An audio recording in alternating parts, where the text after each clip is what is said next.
Dear student, आज हम BSc part second paper third में टिश्यू सिस्टम के बारे में डिटेल में स्टडी करेंगे। टिश्यू सिस्टम क्या होता है?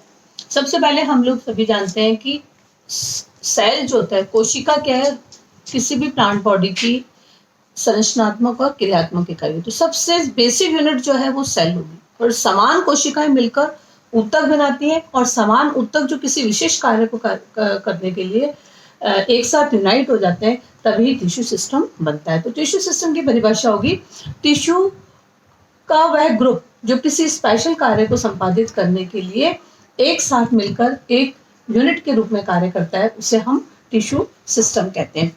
अलग अलग साइंटिस्ट ने टिश्यू सिस्टम के बारे में अलग अलग बताया कि टिश्यू सिस्टम क्या होता है। हम पढ़ते हैं अकॉर्डिंग टू सैक्स, जिन्होंने 1875 में दिया कि टिश्यू सिस्टम जो है उसको हम 3 पार्ट्स में बांटते हैं।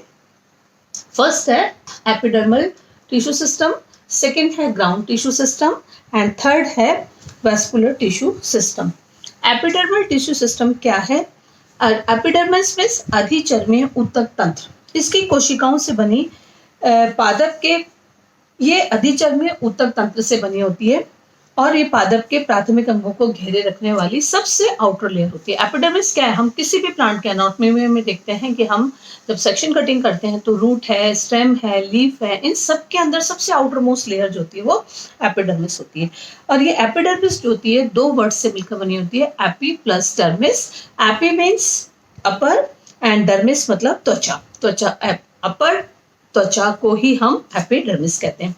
इसकी उत्पत्ति रूट के अंदर इसकी उत्पत्ति जो होती है वो अधिचर्म विशेष प्रारंभिक कोशिकाओं के समूह से बनती है, जबकि स्टेम के अंदर जो है ये एपाटिक जो शूट पैक्स जो होता है उसके ऊपर उपस्थित बाह्यतम परत जो होती है डर्मेटोजेन या ट्यूनिका की परत से बनती है। एपिडर्मिस की सब स्ट्रक्चर की बात करते हैं तब इसको एपिडर्मल टिश्यू सिस्टम को 3 पार्ट्स में बांटा जाता है, epidermis, stomata and epidermal outgrowth. Epidermis क्या है? उसमें एपिडर्मिस जो है सबसे आउटर सभी आवर्तबीजों के अंदर, जब हम एंजियोस्पर्म की बात करते हैं तो एंजियोस्पर्म की सबसे आउटर सरफेस जो होती है वो एपिडर्मिस कहलाती है, जो जड़ में एपीप्लेमा कहलाती है। जड़ के अंदर जो है वो ना तो क्यूटिकल होती है ना ही एपिडर्मिस होती है, तब उसको हम क्या कहते हैं? क्यूटिकल भी नहीं होती और स्टोमेटा भी नहीं होती। जब वहां पर एपिडर्मिस को एपीब्लेमा कहेंगे, वहां पर एपीब्लेमा के ऊपर रूट हेयर्स पाए जाते हैं। और अधिकतर सभी प्लांट्स के अंदर स्टेम के अंदर जो होता है सिंगल लेयर जो होता है एपिडर्मिस होती है, लेकिन कुछ ऐसे प्लांट हैं जैसे मोरेसी, बिग्नोएसी, चिनोपोडेसी, इनके अंदर मल्टीलेयर्ड एपिडर्मिस पाई जाती है। सेल स्ट्रक्चर की बात करें तो अधिकांश ये जो एपिडर्मिस होती है वो आइसोडर्मेट्रिक मतलब समान व्यास की कोशिकाओं से मिलकर बनी होती है, और इसके अंदर जैसे कई बार जब हम एलोवेरा या कैपेरिस की बात करते हैं तो वहां पर अधिचर्मी कोशिकाएं लंबी होती हैं। और स्पेशल एपिडर्मिस को फिर इसमें भी स्पेशल एपिडर्मिस जो होती है वो हम उसको 3 हेड्स में पढ़ते हैं। फर्स्ट है बुलिफॉर्म सेल्स, सेकंड है cork and silica cell, and third है लिथोसिट। जो बुलिफॉर्म सेल्स हैं, जितने भी मोनोकॉटिलेडन प्लांट्स हैं जैसे गेहूं में है, मक्का है, उनमें अधिचर्म जो होते हैं एक समान आकार की नहीं होती। उनके अंदर कुछ एपिडर्मिस में पर ही कुछ फूली हुई कोशिका होती है जिनको हम बुलिफॉर्म सेल्स कहते हैं। ये हाइड्रोस्कोपिक होती हैं और इनका काम वायु में आर्द्रता के अनुसार ही पत्ती को ये खुलने और बंद होने में मदद करती है। सेकेंड है cork and cork silica cells. ये पोएसी एंड साइपरेसी में 2 प्रकार की सेल्स मिलती हैं, जो कि लॉन्ग सेल्स भी होती हैं और शॉर्ट सेल्स भी होती हैं। इन कोशिकाओं के ये कोशिकाएं जो होती है सुवेरिन युक्त होती हैं, और सिलिका जो कॉर्क जो है वो सुवेरिन युक्त होती है, जबकि सिलिका जो होती है वो सिलिके का निक्षेपण होता है। स्पेशल एपिडर्मिस की तीसरा टाइप है लिथोसाइट्स। लिथोसाइट्स जो होती हैं, लिथोसिट्स जो होती हैं, ये अकैंथेसी और एपोसाइनेसी फैमिली के मेंबर्स जो होते हैं उनकी एपिडर्मिस पर पाई जाती है। ये बड़े आकार की कोशिकाएं पाई जाती हैं, और इन लिथोसाइट्स के अंदर कैल्शियम कार्बोनेट के क्रिस्टल्स पाए जाते हैं जिनको हम सिस्टोलिथ या लिथोसिट्स कहते हैं। इसी प्रकार से एपिडर्मिस के बाद हम नेक्स्ट बढ़ते हैं। एपिडर्मिस जो होती है, एपिडर्मिस का ही काम क्या है? ये प्लांट को सबसे आउटर लेयर होती है तो ये मैकेनिकल सपोर्ट प्रोवाइड करती है, जैसे तेज हवा या कोई इंसेक्ट का अटैक हो रहा है तो सबसे पहले एपिडर्मिस जो होती है उसको प्रोटेक्ट करती है। एपिडर्मिस ट्रांसपिरेशन को भी कम करती है। इसके अंदर अगर एपिडर्मिस पे क्लोरोप्लास्ट होने के कारण ये फोटोसिंथेसिस में मदद करती है। दूसरा, एपिडर्मिस स्टोमेटा को खोलने और बंद करने में भी मदद करती है। सेकेंड एपिडर्मल पार्ट जो होता है वो स्टोमेटा कहलाता है। स्टोमेटा जो है वो क्या है, पत्ती पर पाए जाने वाले, एपिडर्मिस पर ही पाए जाने वाले जो छिद्र जो होते हैं उनको स्टोमेटा कहते हैं। और स्टोमेटा 2 गार्ड सेल से ढके रहते हैं।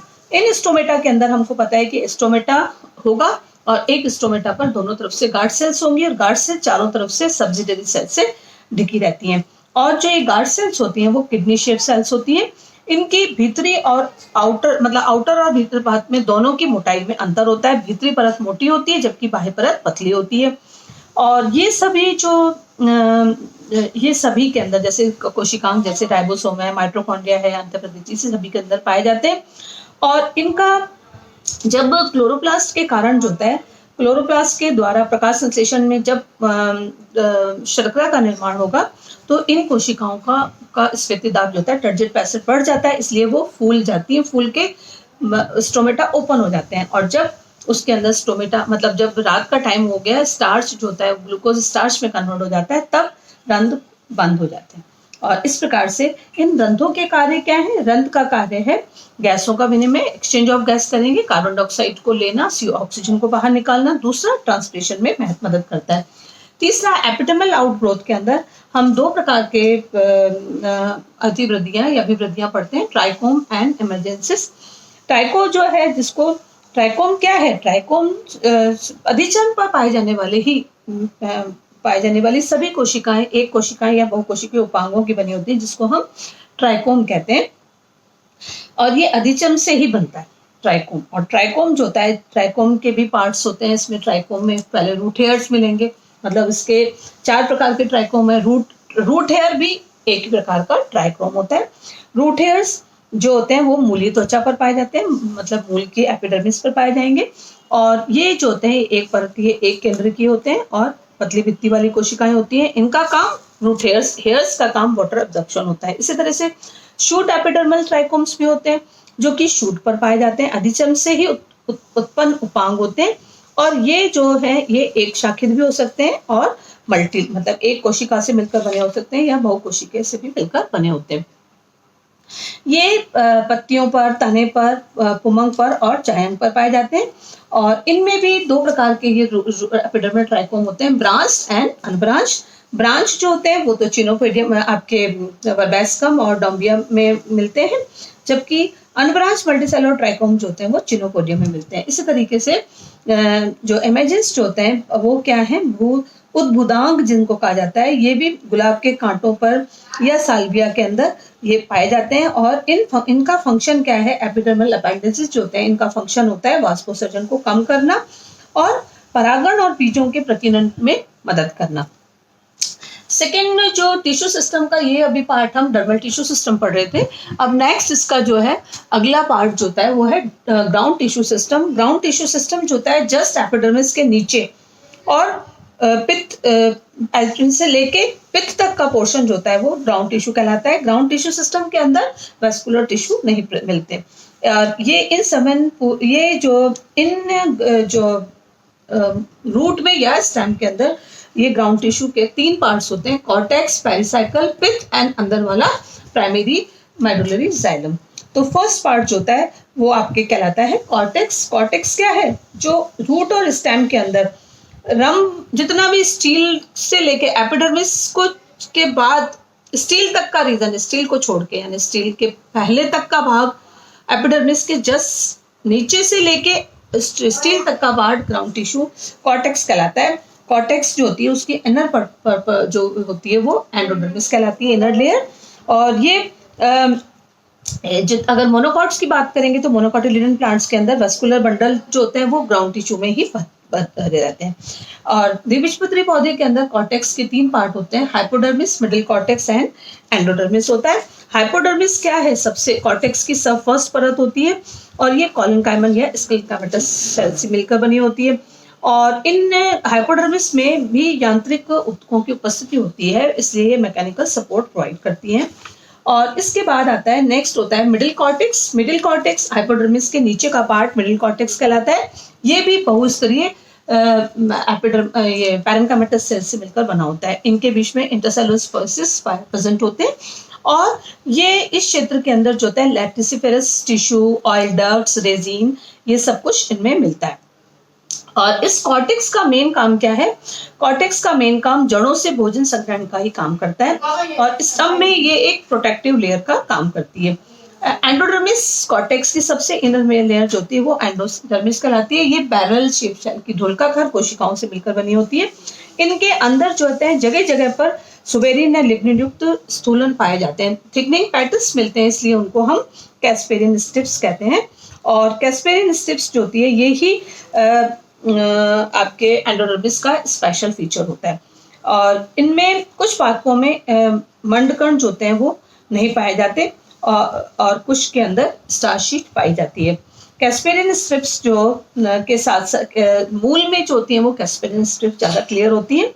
और जो प्रोटोजाइलम है उसके अंदर एंडोडर्मिस की कोशिकाओं में कैस्पेरियन स्ट्रिप्स नहीं मिलती।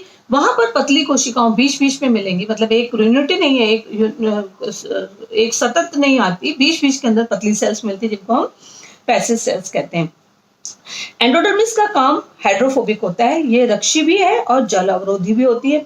ये रूट प्रेशर को भी नियंत्रित करती है और इस प्रकार से मूल रोम द्वारा अवशोषित जितना भी जल होता है वो आपके कॉर्टेक्स से होके कहाँ पर जाएगा? इन्हीं जल पैसिव सेल से होता हुआ आगे वेस्कुलर सिस्टम पर स्टील के अंदर जाइलम एंड फ्लोएम को जाता है। नेक्स्ट लेयर जो होती है वो आपकी पेरिसाइकिल कहलाती है। ग्राउंड टिश्यू सिस्टम का सेकेंड पार्ट पेरिसाइकिल कहलाएगा। पेरिसाइकिल जो होती है वो क्या है? एंडोडर्मिस और वेस्कुलर बंडल के बीच में परिरंभ पाई जाती है और परिरंभ जो होती है ये रंभ की बाहरी सीमा है। परिरंभ मीन्स स्टील के बाहर का पोर्शन कहलाता है। और ये जो रंभ जो होती है कई बार सिंगल लेयर्ड भी है, कई प्लांट्स में बहुलेयर मल्टी लेयर्ड होती है। कुछ पादपों के अंदर ये नॉन फ्लोइड भी हो सकती है, यानी उसमें फ्लोएम एब्सेंट भी हो सकता है। और इस प्रकार से परिरंभ जो होती है ये परिरंभ जो है उसका कॉर्टेक्स के बाद नेक्स्ट पार्ट होता है।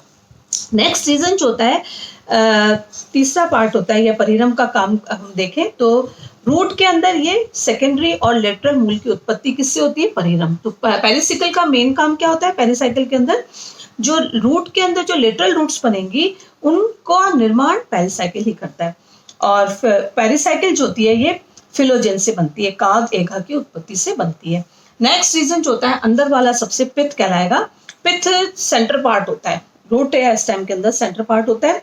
ये पिथ जो होता है एक बीजपत्री स्तंभ या सभी मूलों के अंदर संवहन फूलों के में वलय के रूप में उपस्थित होने के कारण वो सब रिंग में वेस्कुलर बंडल होते हैं, तो पिथ जो होता है सेंटर में होगा, सुस्पष्ट ज्यादा होता है। ये भी पैरेन्काइमेटस सेल से मिलकर बना होता है और कुछ द्विबीजपत्री पादों में ये दृढ़ोत्तकी होती है। इस प्रकार से इसका फंक्शन क्या है?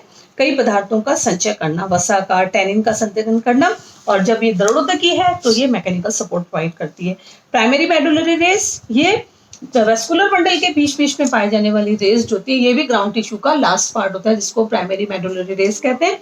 और ये शीर्ष विभेदित से विकसित होती है। इसलिए अब सबसे पहले ऊपर वाला जो अपेक्स जो मेरिस्टेम होता है, एपिकल मेरिस्टेम, उससे से बनेगी और इनकी कोशिकाएं रेडियल होती हैं। इनका फंक्शन क्या होता है?